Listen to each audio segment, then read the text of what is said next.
लीला हो जाए। हमारे सहयोगी भैया कबीरदास के भजन ज्यादा गाते हैं, जिसे निर्गुण कहते हैं। तो उस कहानी को छोड़ दिया कि जब ब्रह्मा और विष्णु जी लौट गए, भगवान भोलेनाथ और देवी पार्वती वृद्ध रूप बना के बुढ़िया बुढ़वा नंदी बैल सवार होकर गए अयोध्या।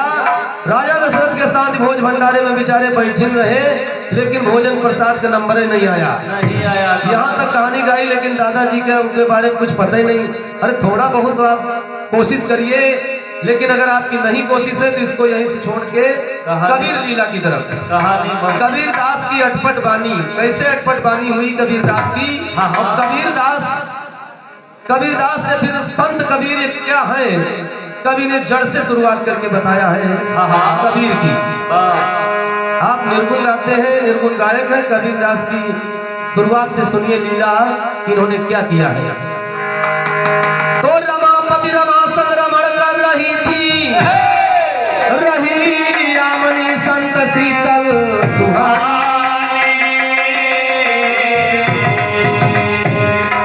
किया विष्णु बावन की वैभव विशालन, तो स्वामी से बोली भी हंस मीठी।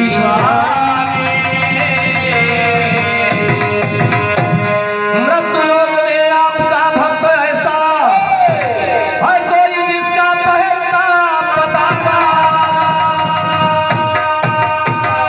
रामानंद काशी में है भक्त मेरा, तो भी हंसकर बताने लगे विष्णु दाता।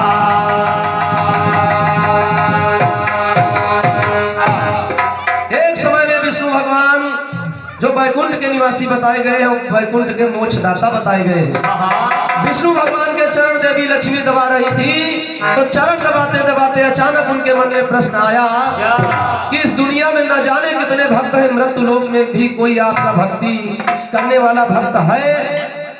तो विष्णु भगवान ने कहा, हाँ देवी, मृत्यु लोक में मेरा एक भक्त काशी में रहता है। तो देवी लक्ष्मी जी कहती, कौन भक्त है वो, क्या नाम है उसका। देवी लक्ष्मी जी से विष्णु भगवान ने कहा, वो मेरा भक्त रामानंद है, जो बहुत बड़ा विष्णु भक्त है। तो देवी लक्ष्मी कहती है कि बताइए स्वामी, मृत्यु लोक में तो इतना बड़ा भक्त होना असंभव है, और अगर वो रामानंद आपका बड़ा भक्त है तो मैं देखने जाऊंगी कि वो रामानंद कैसी भक्ति करता है। कवि ने लिखा है, कव्वाली का नमूना दिया है, कैसे